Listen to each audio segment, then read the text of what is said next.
Well, welcome again, and Rick, thanks for joining us today on the podcast. A pleasure to have you. Thank you for having me. It's a real honor.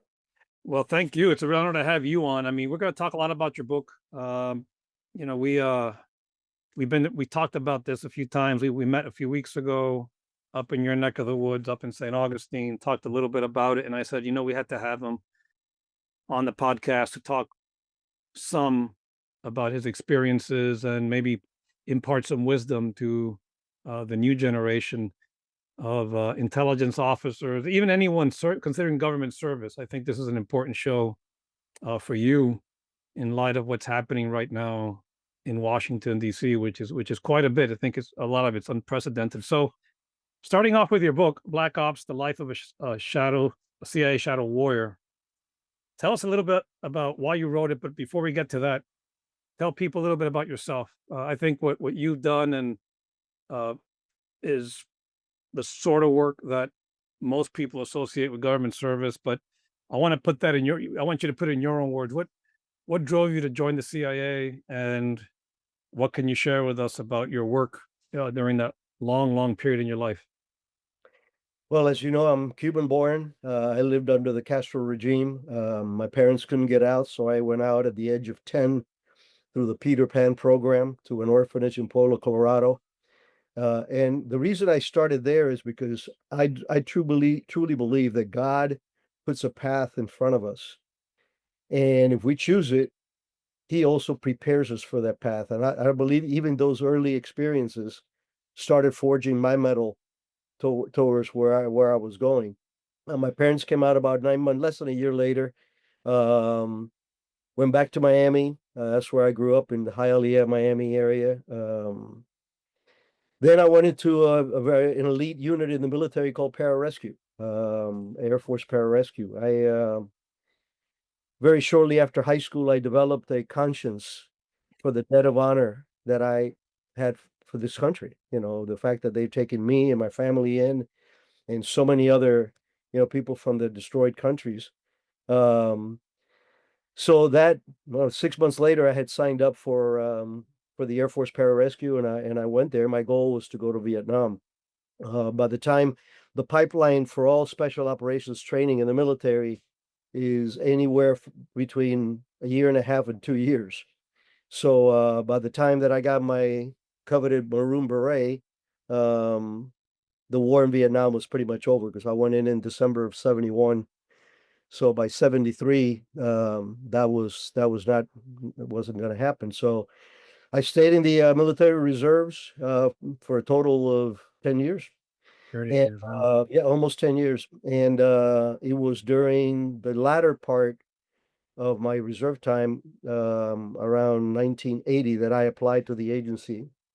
Uh, So let me interrupt you right there. Before we get to the agency phase of that, first of all, thank you for your service. I know you hear that a lot, but I think it's good to say it because a lot of times folks who do the work you do never really get the credit. I know you don't do it for the credit, but it's important for people to know that it's it's a lifetime that you gave to this, and you and your colleagues do this quietly all the time, day in, day out. Nobody knows you're doing it, and it's important to recognize it. Before we get to your service in the CIA, for those who don't know, what is pararescue, so folks know understand what that is. I get a lot of questions about that. Pararescue is a special unit. The military writ large comes under special operations writ large comes under Special Operations Command out of Tampa, SOCOM. And that is composed of Army Green Berets, Navy SEALs, Air Force Pararescue and Combat Controllers, and Marine Raiders. Those Okay. are the five primary. Rangers also play a part on that, but they're a different tier. Um, it is our mission is forever to go into denied areas and bring back personnel that are either stranded or wounded. Uh, we go through scuba school, parachuting school, mountain climbing school, hand-to-hand schools, all the SEER school, and which is interrogation and survival stuff. Um, But at the end of the day, our main thing is we are EMT2s. We're very advanced paramedics that can go in behind enemy lines and bring back a downed pilot or a special operations team that's stuck out there and they have wounded. That is our primary job. When I was reading your book, it comes across as if you were almost born for this sort of thing. I mean, you seem to relish it. It comes across in what you say and how you say it. And it's pretty remarkable that you kind of had that vocation, that calling so young. When you first did that work, what was going through your mind? Like when your first mission, how was it? Because it was as if you were preparing, like you knew you were going to do it.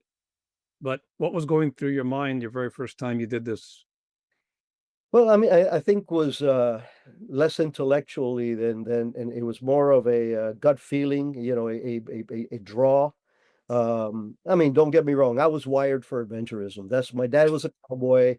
I had a BB gun when I was 6. I rode horses when I was 6. A So I was always, BB gun. God forbid if you had a BB gun when you were a kid. I know, there's a lot of dead lizards out there in Cuba because but Yeah. it was I think I was wired for that, and I Right. like I touched upon earlier. I think God prepares us for that. So what was going in my mind was primarily something from inside of me that said, "You need to serve. This country is worth keeping." And my dad had a lot to do with that. My dad, he hadn't been in this country 6 months when he said, "We're not going back. We will become American citizens." And we became citizens. Well, we became residents the day that we could. We became citizens the day that we could. And very proud of the fact that my dad never missed an opportunity to vote in all his life. Talk about your dad a minute, and again, we'll get back to the CIA in a second. Oh, But there's some wonderful stories about your time in Cuba and your father, who obviously had a very strong impact on your life, and maybe he may have in subconsciously molded you uh, to choose this path. There were some interesting, people nowadays talk about Cuba, about the folks. They kind of almost trivialize it in a way. In fact, there was a story in the Politico recently about the Speaker of the House. Somehow it was some event with members of the Republican conference, and he referred to the Cuban Americans, which I know he meant this tongue in cheek. I don't quite like it. I've heard it before. As all those crazy Cubans.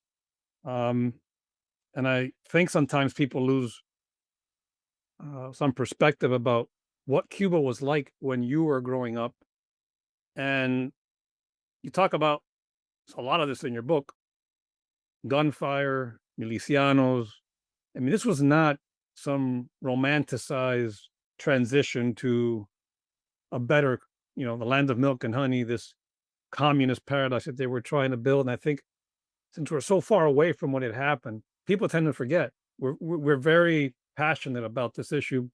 I wouldn't say we're crazy about it, but there were lives at stake. There were people being killed. There were people being arrested, arbitrarily detained. Share a little bit about, before we get to the CIA part of your career, what that was like when you had a pretty happy life. It sounds like up until that point. What when you describe the shootouts in the book and what have you, how did that form you, and how has it impacted you to this very day? Because we've talked about this recently, and I'd love our viewers and listeners to get a little taste of that. yeah, I did have an idyllic life. I said, my dad, we were middle class. My dad had a 57 Pontiac in 59.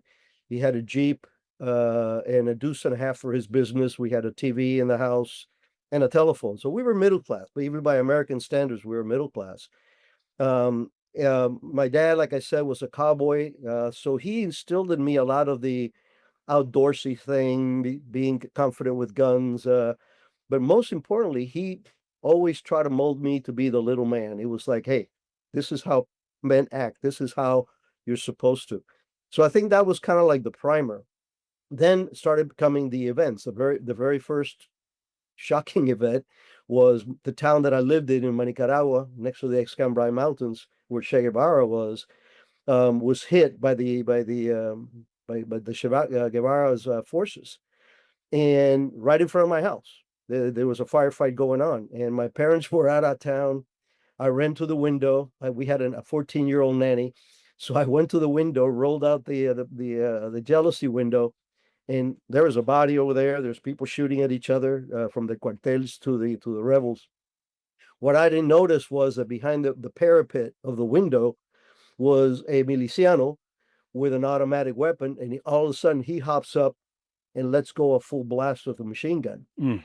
And of course, I'm like 2 feet away from this, So that was like my first experience with positive shock. I mean, I was both enthralled of going like, wow. Um, I think subsequently, the rebels took over. My grandfather was my maternal grandfather was another big influence in my life because he was the most stoic man I've ever met in my life, and he was very close with my dad too. So, once they confiscated my father's business, and here's the thing that people don't understand. My father had a company that employed 10 people. We were far from a monopoly kind of thing.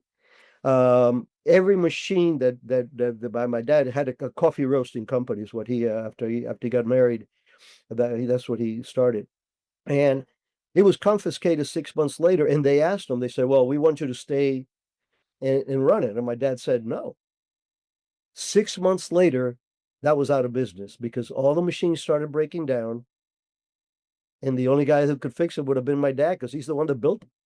All the roasters, all that kind of stuff. My dad did. My dad was an exceptional, gifted man when it came to handwork. And so, the shock of that. Another example, right after the revolution, I was made to wear a uniform to school that had little bandanas that meant different things. And I remember at the age of around 9 having to go to campesinos' homes to teach them how to read and write. I'm 9 years old. Wow. And it was part of that militarization, but most Mhm. of it was the indoctrination.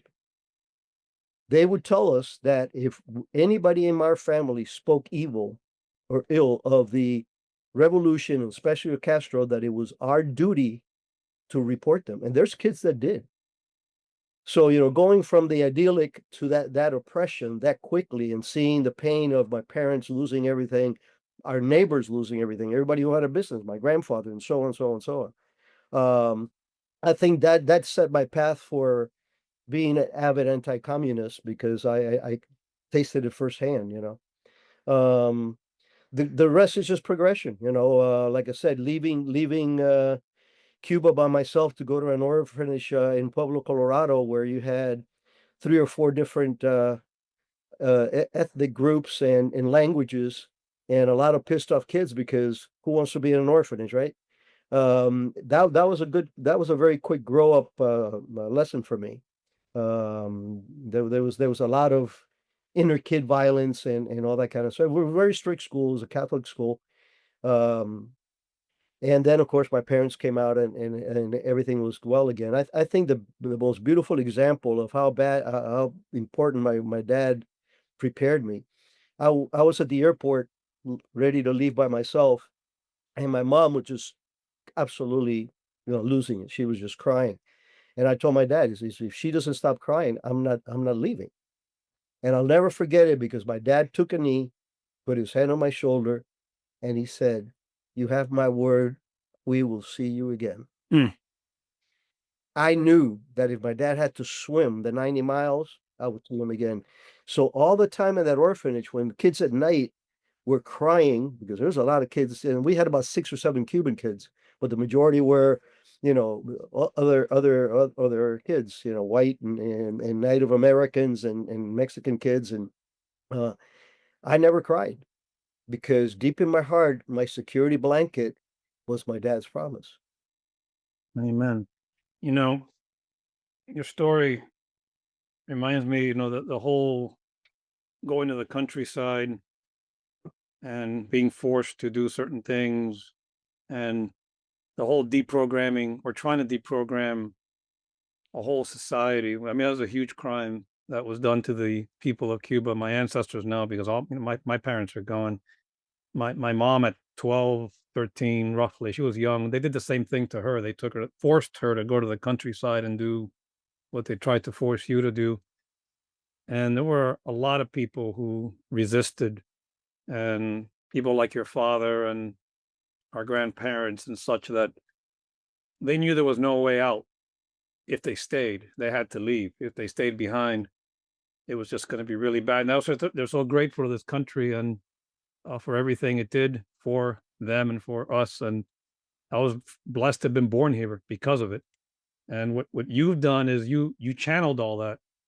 So you could have just decided, hey, I'm just not gonna. You could be pissed off, upset about the whole thing, and your parents and your dad especially gave you a strong formation, and you channeled your entire life to doing right, to doing good, to righting a wrong. Do you think that's something that's baked into Cuban American, our psyche? That's just because of that experience, that unique experience, that break that has drawn so many Cuban Americans that hell, now we have a Secretary of State Yep. that's of Cuban ancestry. My wife served the State Department. We have so many people that we don't even know each other, some of them. But how do you think that formed a lot of that generation?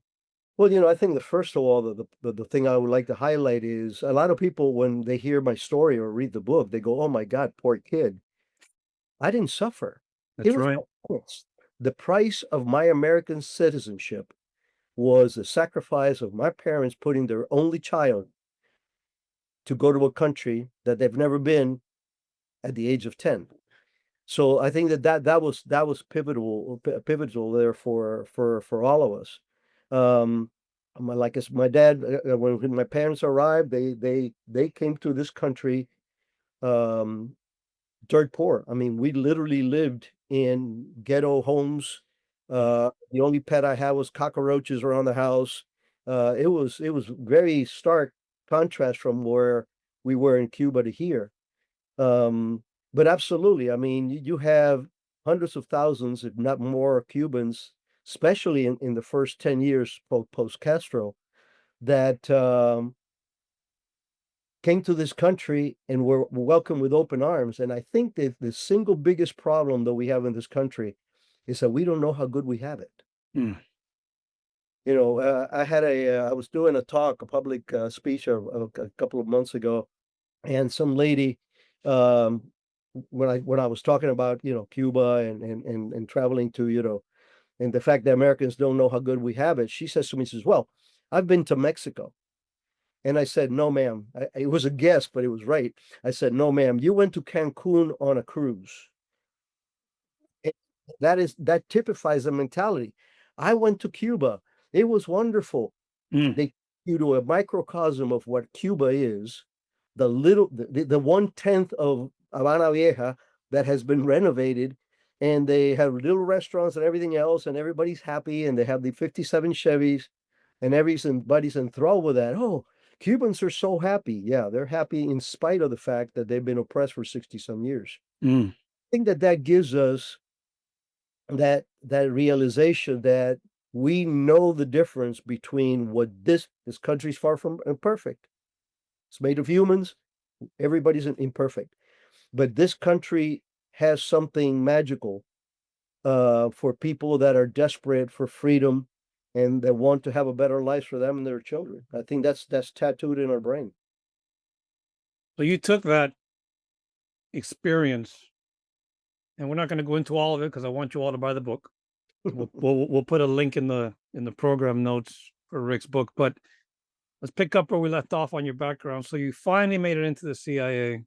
That was a curious way in, though.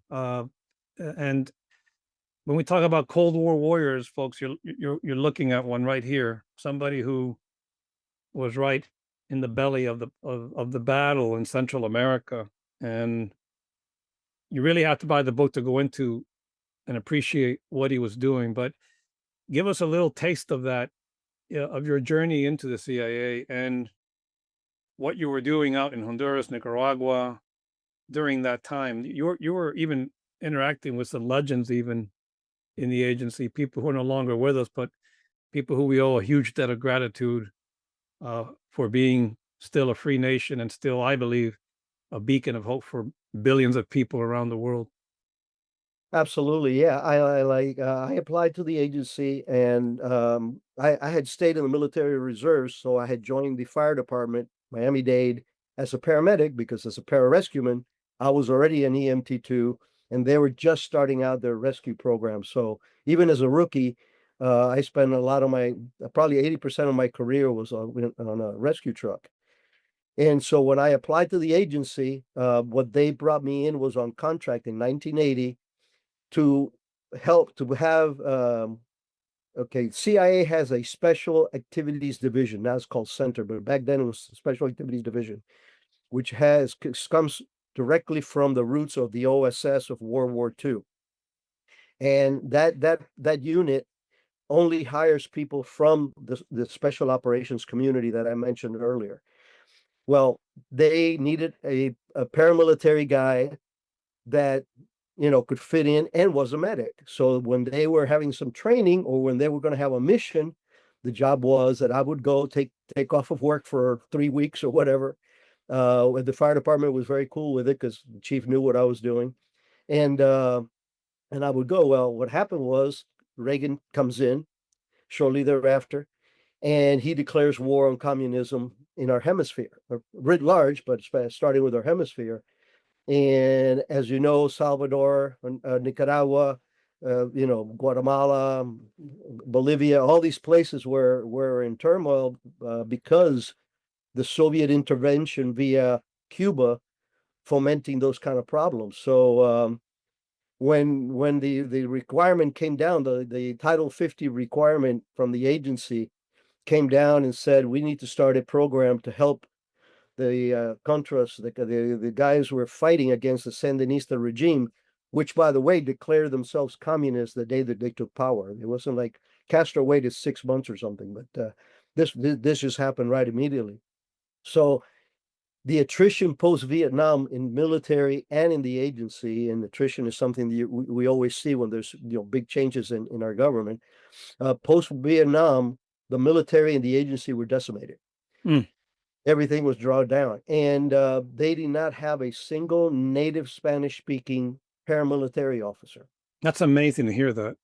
Well, they had plenty of native Spanish-speaking case officers, Right. had a whole bunch of very, very sharp paramilitary guys, but one that could pass off as a non-American, they did not have. And that's when they asked me to join, not contract, but actually go in staff. And the title of the book, Black Ops, is exactly that. The Black Ops are the operations that need to be done, but they have to hide the American hand. So for the first 14 months of that program, and I was there for 3 years, a little over 3 years. For the first 14 months of that program, I was the only CIA officer allowed in the camps. We had 10 camps, and Jason, I slept in a jungle hammock for over 3 years, Monday through Friday. I would come home on the weekends, and I never, ever regretted a thing. Why? Because now I'm a 30-year-old full of piss and vinegar guy, and I am now helping the Contras and leading him in some cases to fight the very same monster that this destroyed our first country. So Amen. it was nirvana. The second part was the purity of the people that I dealt with. Most of them were peasants, and none of them talked about Marx or Lenin. They all talked about, their daughter being raped by the Sandinistas, their son being conscripted, their church being burned down, and their priest, abused. So it was a very, very special time for me. And I indeed met some incredible people like, Bill Casey, who was our DCI. I was a GS-10. And when I'm talking directly to my DCI when he came to Honduras, because I was the only guy in the camps. Mm. Dewey Claridge, who was a mentor of mine throughout my career and a legendary case officer. So it was a wonderful time that even though I was a junior officer, it really highlighted me to the senior officers because I was the only guy doing it. So yeah, That's very. that's that's pretty remarkable. I mean, a lot of you young ones who don't know who Bill Casey is, look it up. That must have been amazing. How was that, by the way? You talk a little bit about it in the book, but how was it to meet him, It especially was in the field? well, you can imagine. I'm in one of the camps and I get a call from Colonel Ray Doty, who was my boss. He says, "You need to come in." So Mm. They send a helicopter and they pick me up and they bring me back. And when I walk into the office, there's Dewey Claridge. I didn't know who Dewey Claridge was. I get introduced to Dewey Claridge. Wow. And Dewey Claridge at the time, they used to call him Bill Casey's pit bull. He's the one that created the Counterterrorist Center a few years later. So he says to me, he says, our director of the agency, Bill Casey's here, and I want you to meet him. And he takes me to the other room and he says to the director, says, Mr. Director, this is your man in the camps, Alex Mendez. I was there in Alias. I was there as Major Alex Mendez, Honduran backstop my cover. And so you can imagine, I'm a GS nothing, and I'm not only meeting, with Dewey Claridge, but I'm meeting with the number one guy. And for those that do look it up, Bill Casey was an original OSS member. He was, one of these guys that goes back to World War II. So it was.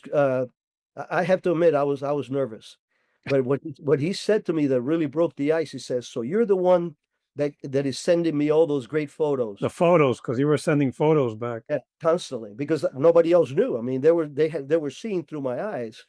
So photography was a big thing for me, taking and documenting. And he said, keep sending them, because every time some liberal comes to me and wants to turn down that program, I hit him over the forehead with your photos. And I'm going like, wow, that's my DCI, right? And then I ended up interpreting for him twice, which was, again, high That's point. awesome. Yeah. That's awesome. Let me ask you something. You mentioned just now Black Ops, and to folks outside the government who have a, let's just say, a less than positive view about that type of work, and even some people to this very day in Congress who have a negative view of that type of work. How do you explain it to the layperson why we have to do this kind of work? Well, that's what the book is about, and here was the impetus for the book, Jason. Another conscious, guilt kind of thing was when I retired and I had time for a little introspection. Um, I realized that of the 141 stars that we have in our Wall of Honor, about a third of that are post 9/11. Wow. And those are people that I either knew and maybe even sent into harm's way. Now, you got to understand 141 may not sound like a lot if you're in the military, but the agency is a microcosm of even other federal agencies, especially our operational components, are tiny. It's tiny. And it came to me through the introspection that there was so much bad press against the agency, which drives me nuts. We're all immoral, trading secrets, killing people without authorities, all this kind of stuff, which is all Hollywood BS, right? So I figured that I owed these stars on the wall something that the widow of could pass to their kids and say, this is the kind of thing that your daddy did during the war. And that was the kickoff point for me writing the book. Well, it's an amazing read, and I think folks need to, who are even somewhat interested in this but want to learn more about the important role that this type of work is used for, should really look at it. Before we jump off to second half of your life, before we get to 9/11, I hear a lot of people now. We've been involved for a long time. My wife and I and a bunch of our friends, and in liberty work and in the hemisphere especially, but we've done this sort of thing in other parts of the world, and we meet with a lot of dissidents and resistance leaders and what have you. And the last few, maybe 20 years or so, there's this level of frustration especially in some of the diasporas, Nicaraguan, Cuban, Venezuelan. And I find myself repeating this over and over again, is that if you want to liberate something, if you want to fight for something, you can't do it thousands of miles away from where the problems are happening. And you have people who, in fact, let's bring this current, what's happening with these audits of USAID and State Department programs that are quote democracy building. But I become very critical of these programs, because if you don't have those are tools, in our foreign policy arsenal. They can't replace the policy of the leadership. What message do you have for folks as the Trump administration is going through this? I'm one of these who think that all these programs, a lot of them need to be shelved, and we have to start from scratch and do things that maybe the enemy doesn't know that we're doing, because we kind of announce to people, oh, we're going to go train journalists. But if you can't even get into Cuba, for example, or if Ortega has kicked you out, which by the way, he's banned all these groups. You can't be an American nonprofit and receive US taxpayer money and be doing this work in Nicaragua. So most people are in Costa Rica or Miami. But it's been a lot of money though. It's millions and millions and millions of dollars every year. Most of the money stays out here. What can we draw from that? Because I'm not saying that this all should be a black op. That's not what I'm saying. But I also think that there's this illusion that somehow we can change something or influence something thousands of miles away, but you're not there. What do you say to folks now who are studying these programs? What should they be looking out for? Well, USAID, I work with them because my cover was always State Department cover. So everywhere I went, we had a USAID individual representatives. And they were always problematic because they were very idealistic individuals that when you look at some of the millions and dollars of stuff that has been spent on really incredible things, like, sex changes for kids in Uganda or something, whatever. Um, so that is something that needs to be looked at, just like your home economics. If you owe so much debt that your paycheck doesn't even cover the payments, and that's where this country's at almost right now. You have to have the discipline to cut back, and a lot of times that is painful. As far as the outreach, and again, I can only speak on behalf of the agency because that's my grounding. Um, we can make a difference from miles away, as long as we can get people close enough to the ones that are doing something. I'll give you an example. About 3 years ago, 3 or 4 years ago, when the Venezuela thing was again really boiling up, the CIA's rep to the NSC was a friend of mine, Juan Cruz. So I call Juan. I go, Juan, what are you guys doing about Venezuela? Well, they're desperate groups and they don't get along and blah blah blah. And I said, look, what you need to do is create a Contra program part two. At the time, Colombia was a very, very strong supporter, very, very great relationship with the United States. And I said, get Colombia to be our Honduras, provide the support. When people come out, we send the trainers, and now you have an armed force of believers, not mercenaries, believers that can counter the Sandinistas. It's hard to fight guys with AK-47s where all you have is a pocket knife and no training. So, and that is why black the Contra program was a black op, because we did not want to tip our hand that the United States was involved in there. And that comes under what is called Title 50 authorities. The CIA is the only federal agency in this country that has Title 50 authorities. And all that means is that the President of the United States, he or she, signs a lethal finding or any finding, we are allowed to do it. And that's a black op, because again, they're signing it in private. It's not for public consumption. And I know things have changed with the internet and people posting it, but the Contra program was secret probably for the first year and a half plus. So it was very well kept. Of course, at the end, and things start. Reporters are coming into Honduras and Nicaragua, and they start seeing things. But that's the Well, I think we say too much today, and in the case of Cuba programs, you're giving them a roadmap to where you're spending the money and who's spending it and for what, and you're just handing them political ammunition, and ultimately, that doesn't help. I think over the long run, and I've lost friends down there, and we have people who have had to leave mostly because of reckless posting of information on the internet about people who were going about doing very peaceful things, sharing your rights, for example. Wow, that's controversial, sharing your rights with someone. Then at the same time, we let these diplomats run free in our country, which I can't quite figure that out.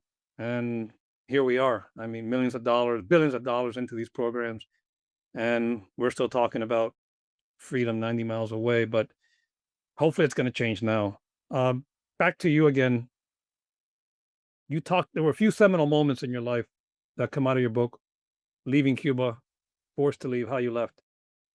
All that work you did in Central America and then in other parts of the world, which we're not going to get into. You got to buy the book. Another one that really stands out toward the middle end or start middle end of your career was 9/11, and you at that point start to kind of get a little flavor of what I call beltway fever. I guess eventually you got a little beltway fever. Um, Tell us a little bit about what 9/11 was like, how you were brought into it, but then also we got about 15, 20 more minutes. How that laid the foundation for the crystal marbles that you talk about in your book. Well, I mean, I think the story has to begin with in 1996 when we opened the Bin Laden Task Force. I was the deputy chief of station for the Bin Laden station. And so that's the first time I heard of Bin Laden. That's the first time we started following Bin Laden. And within a year, we had enough locational information and irrefutable evidence from everything from satellite photographs of him building, terrorist training camps. And he was in Khartoum at the time. So that began my exposure to politics. And I said this to you when we met. You cannot run military or intel operations through a political optic.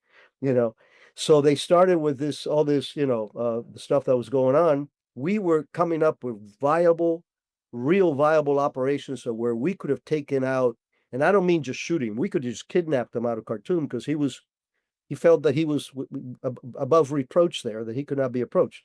We could have gotten him. And the administration never had the 40. Oh, we don't have enough intelligence. We're getting it from liaison sources. We're getting unilateral, getting overhead, signals. Everything was telling us this guy is building something massive and evil, which became Al Qaeda. Imagine if we would have been allowed to neutralize somehow Bin Laden in 1997. It would be like killing Hitler in 1938 Mm. because it would have changed world history in the suffering of millions. So that was my foundation in that particular. Then come 9/11, I took over as chief of operations for the counterterrorist center in May of 2001.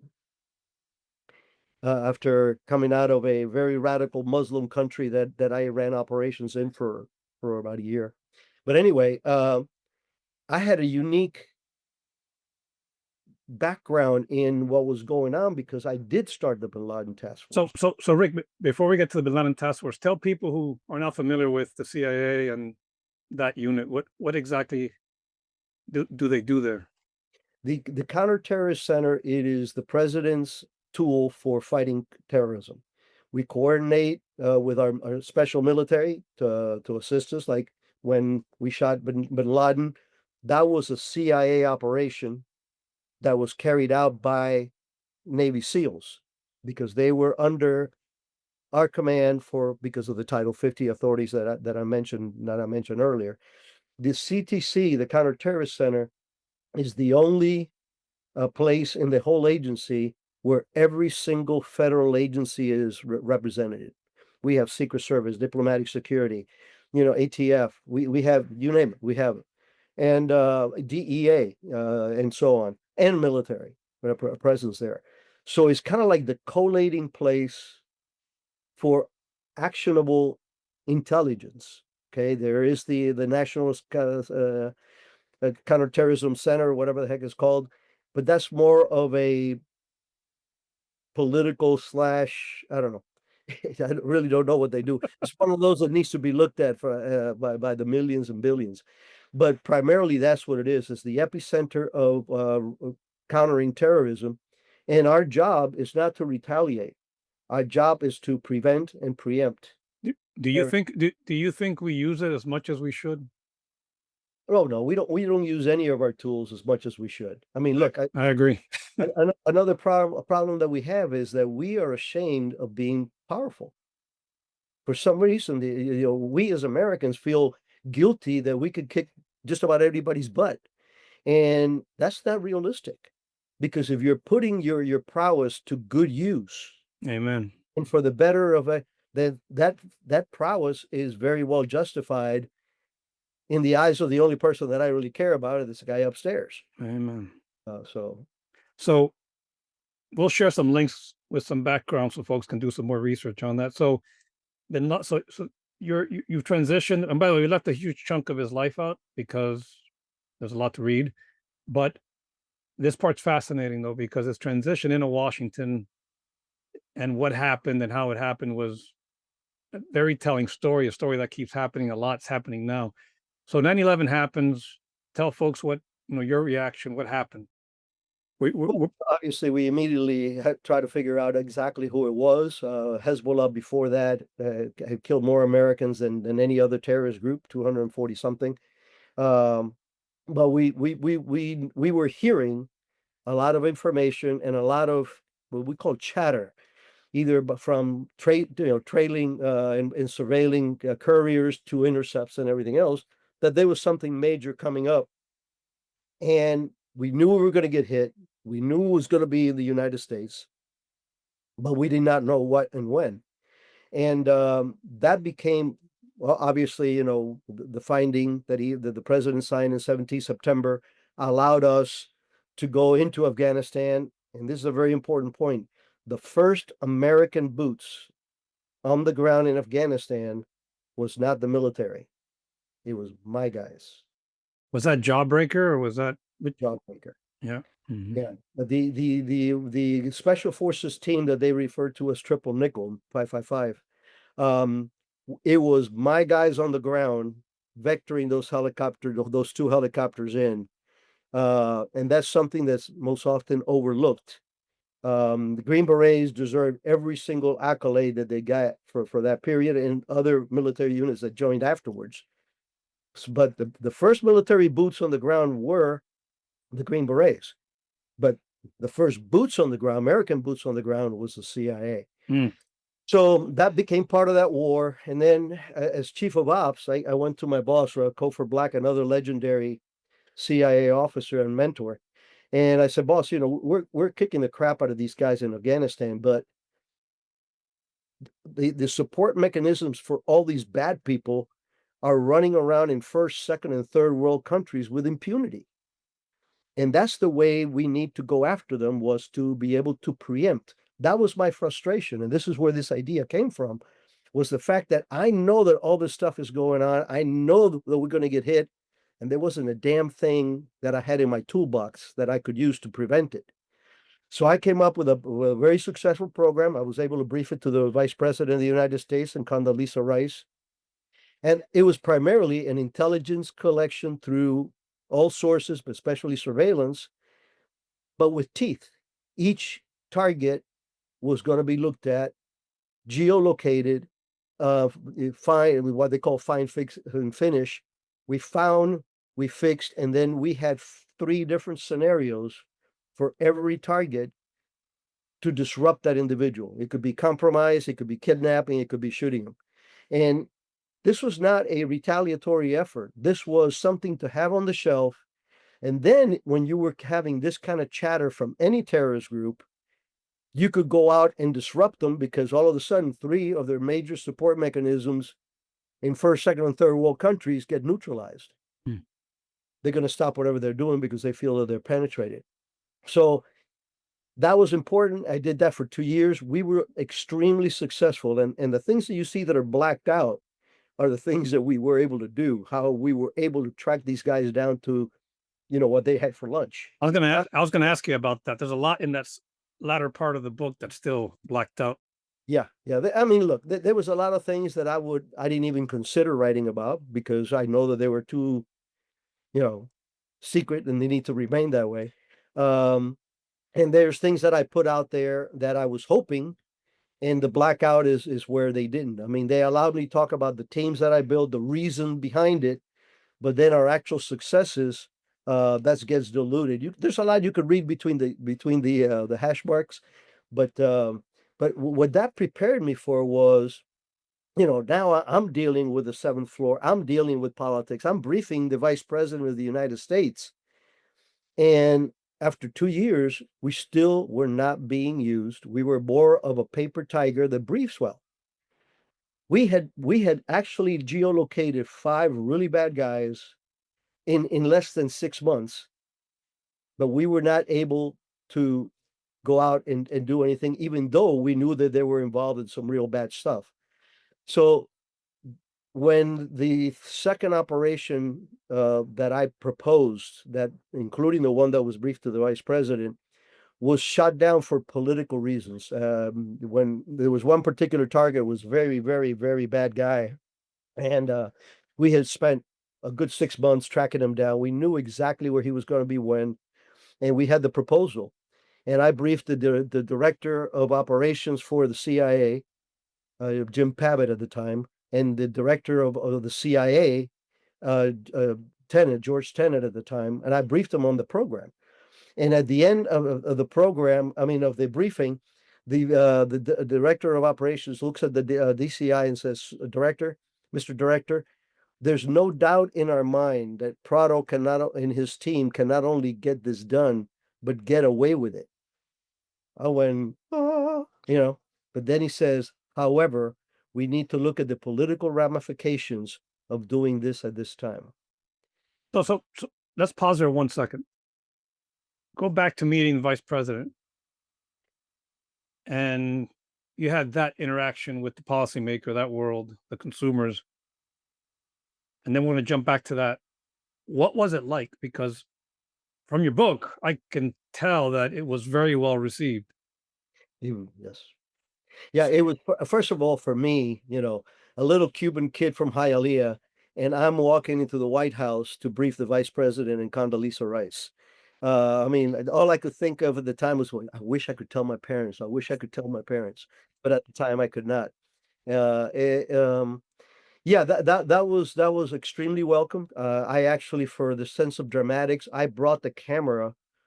I was on the ground when we surveilled this guy. We had this guy's on video, and I was on the ground when we got that. I even had keys to his car. We had been able to obtain keys to his car to compromise him or whatever. But anyway, uh, I briefed the vice president in great detail. He put his hand on the desk and goes, "That's exactly the kind of thing CIA is supposed to be doing. Please thank your people."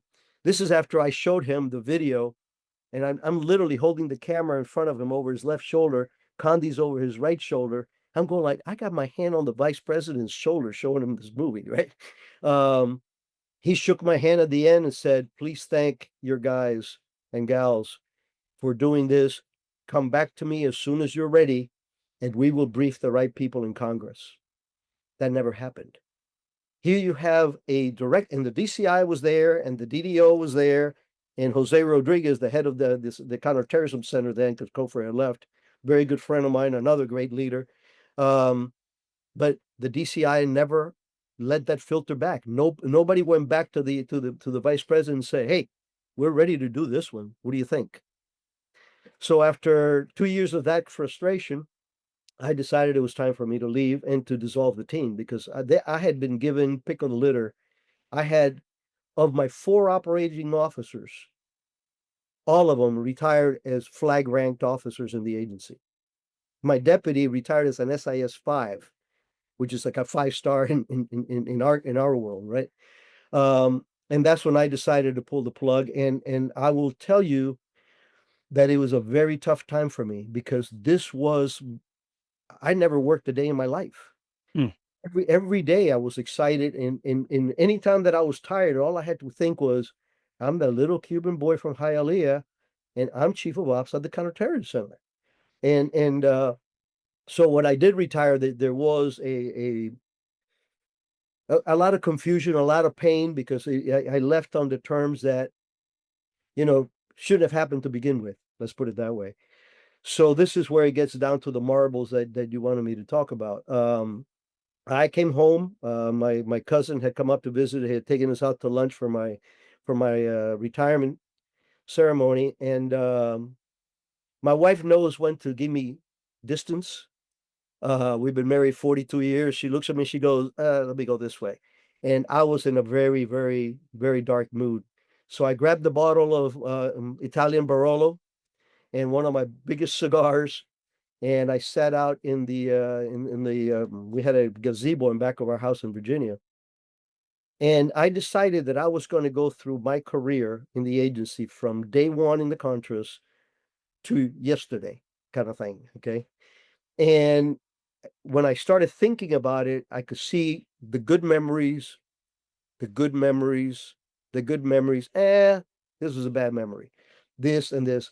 And I started playing a game in my own mind that for every time that I saw something that was worth keeping in my heart, I would take a glass marble and put it in a basket. And every time I came across a bad thing, something that could have been avoided or should have been avoided, I took that black marble and put it in the trash. And at the end of the day, and I actually recreated it. You saw it in my Yeah. office. Yeah. I have this big glass full of crystal marbles because at the end of the day, they outweighed all the negative BS. And the reason that was important was because I have friends who had left the agency very bitter. And I wasn't prepared to do that because I love the agency. I love my colleagues. I was in awe of just about everybody I worked with, for, and two, I could not throw away 24 and plus years of my career and just putting it in the trash can. Oh, CIA, that's not true. So it was hell of a good, but it was a very, it was medicinal. I mean, it literally, I came out of there feeling like, hey, look, you did your part, and it was just your time to go. So So let me ask you as we start to wrap up. I got two more questions. One, the last one will be, of course, lessons for advice you have for anyone, even on the fence about a career either at CIA or foreign service or any government service. But I want you to share the story of your interaction with a senator from the great state of California, because I think it encapsulates for me. Remember, I look at this from the political lens, right? I spent a lot of time in politics. In fact, I grew up. My family didn't like it from a very young age. I was always drawn to politics, and I've always been seeing interesting things. Either I grew up in Miami, so I grew up in the Cold War, looking at the Cold War through that lens. We were like the hub, and you would see things. But then I spent spending 30 years in Washington D.C. looking at it from the political side, and I've seen politicians at their greatest, and I've seen politicians probably not at their greatest. And there's one account in your book which I wish I could have been a fly on the wall. I've been in many of those meetings on the political side. But what was it like to sit there and essentially have to take it for a very powerful senator and somebody who pretty much, in my opinion, was insulting and lying, but or maybe she was misinformed. I have no idea. But share a little bit about that because I think it says a lot about the Washington of today. she was lying because everything that we brief, including Jose Rodriguez later on with enhanced interrogations, we have record of. So that's BS. That you're talking about Feinstein. What happened was she had two constituents of hers that had been kidnapped in the Philippines. Well, I served in the Philippines. I knew the Philippines, and now I'm chief of ops. And my counterpart in the NSC was a general, um, Downing, Wayne Downing, a super gentleman, with whom I used to talk almost every other day because, again, I was the rep for the NSC for counterterrorism too. So she calls us in because she wants to make a demand of why aren't we rescuing, her two constituents from the hands of, and this is in Mindanao, southern Philippines, where not even the Filipinos military go in there except with a massive force of attack, right? A hellhole. Yeah, it's a hellhole. I mean, yeah, it was one of the most dangerous places I ever surfed around in. And we trying to explain to her, she's saying, well, you need to go. Why can't you go in there and take them out and kill the guys and grab them and take them out? I said, ma'am, we can do that, but we don't have the authorities. That has to come from you. Going into another country without their blessing to do a military operation is actually an act of war. And she went on and on and on. Yes, you guys always, have an excuse for everything. The amount of money that we give the special operation military, of which, I mean, uh, Wayne was the chief of SOCOM at one time, Special Operations Command. And you, CIA, blah, blah, blah, blah, blah. And we just had, like you said, we had to take it, right? We walk out and Wayne Downing puts his hand on my shoulder. He goes, what would you pay to have a recording of that conversation? I looked him up and I said, my left testicle. And we both left her office laughing, and she's looking at us like, what are they laughing about? But it was the most vile representation of a politician that I've ever seen in my life. First of all, she knew better. She was just playing politics. Second, she had a thing for us collectively, the community, the intel community, of which the NSC, of course, is a big part of.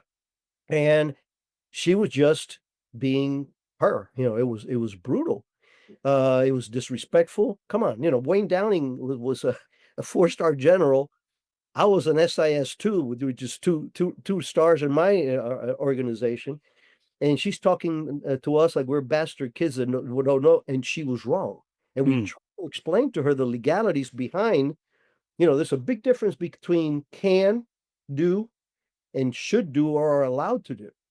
And that takes some paperwork to be done. And I knew that the president wanted to do it, was not going to do a Title 50 finding for us to go into the Philippines and try to kill. It doesn't work that way. That's fantasy. You know, Very without getting into it, because partly we don't have time, but also because I probably not useful for the families going through this right now. But one of the frustrations that I find in the work that we do, advising and working with Americans wrongfully imprisoned in foreign countries or held hostage, is trying to explain this bureaucratic, I think, inertia to the point where, I was not a big fan of a law that was passed a few years ago. It's all started during the Obama period after it was horrible killing of a lot of Americans, and they react, the bureaucracy reacts, not the bureaucracy, the politicians react, and then they move these components around, give it a new name, create a new office, throw some money at it, make more bureaucracy, and then you show you're doing something. And in this space, when it comes to wrongful detention and kidnappings and what have you, we have the best the world has to help. We just have to empower them to do their job. We don't have to create new offices or new agencies. And one of the reasons why I was not a big supporter of it, creating this office at the State Department, is precisely because we don't have to announce to the enemy what we're doing or how we're doing it, and not creating a market for hostage taking, which right now you're seeing a very graphic. very little. I mean, what's happening now in Israel with Hamas, what Iran does, Cuba's doing it. You're basically creating a market for them. They're gaming our bureaucracy and our system. There's no need to do that. And that meeting that you had, which I know you're holding back, uh, it's offense. I've seen Republicans do it too, though. It's not just Democrats doing this. I've seen both sides because they want to put a good show on for their constituents, or in the case of some of the Democrats, they just do not like the CIA, and they will never ever miss an opportunity to, you know, play politics with it. And I just think we do a huge disservice to Americans by politicizing cases like these because it only encourages the bad actors to do more of it. Absolutely. You're So, absolutely spot on, Jason. so we got to work a little bit on that. But as we wrap up, Rick, thank you so much for the time you spent with us. And I could go on, but we got to wrap it up. What pieces of advice, what nuggets do you have for young people or even people in the government looking to move around in light of what's happening now with, we agree our government's in debt, big debt. It's about time that we started to clean it up. especially get a handle on our deficit and money and wasteful programs. But at the same time, these sorts of activities are extremely important to keep our nation safe. It should be the place where we should be investing more money, not less money. A lot of people think we invest too much in this space. I think we do not invest anywhere near as much as we should. You're right. But for people who are considering a career doing what you do, what pieces of advice beyond reading your book do you have for them?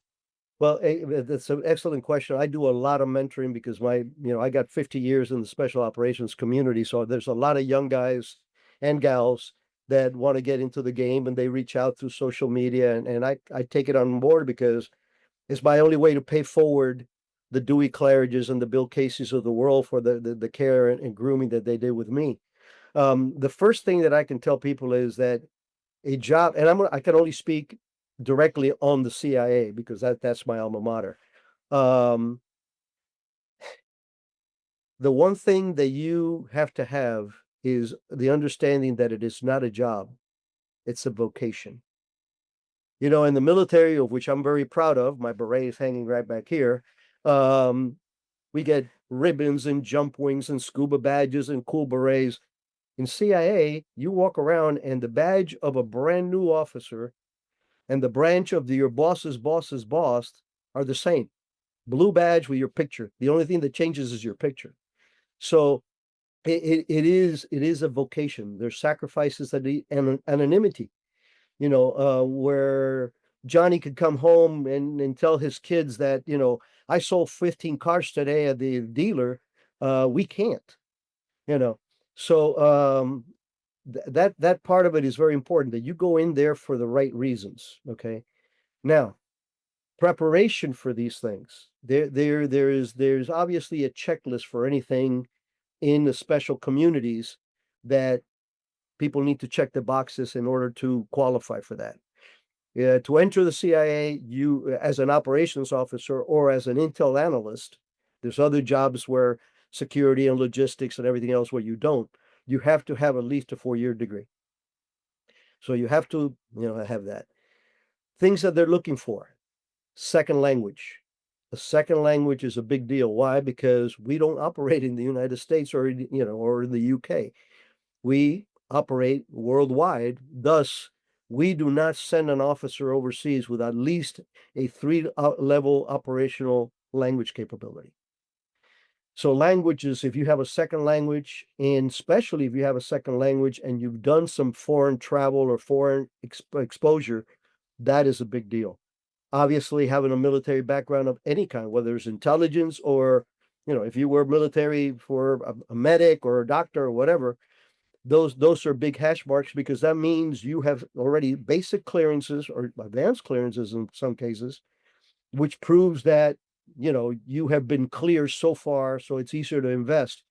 Keep in mind that every day there's hundreds, if not thousands, of applications that go into our website, and a big number of them are kooks, and they have to go through the shaft. So those are the things. I would like to close with our new DCI's comment to Congress, which I thought it was classic.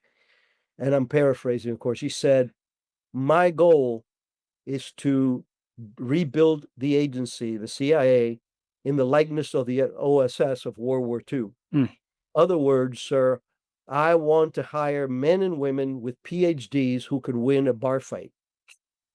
And then he said, for those who are attracted to this kind of a venture, to this kind of service, please come in because we need you. mm. Then he said, however, if you're already in and you don't believe in that, maybe it's time for you to go. And that was a message to a lot of the political, you know, uh, buildup of the internal in CIA, where it has been politicized, just like the FBI. When I was in the agency, I could not have a sticker on my car that was a political sticker of any kind. That was not allowed. And now here we have people that are actually hiding information or making up information to help a political ideal, and that's not what we're supposed to do. So those are the things that I would Yeah. encourage somebody that's interested to prep up on. And you know, Well, Rick, it's been amazing. Thank you for spending a little bit of your day with us. Ilem sends regards to Carmen. I hope you guys have a good weekend coming up, and you're always welcome to join us here. Thank you very much. You know, you're always welcome up here also. Thank you. Take care, my friend. Take care, sir.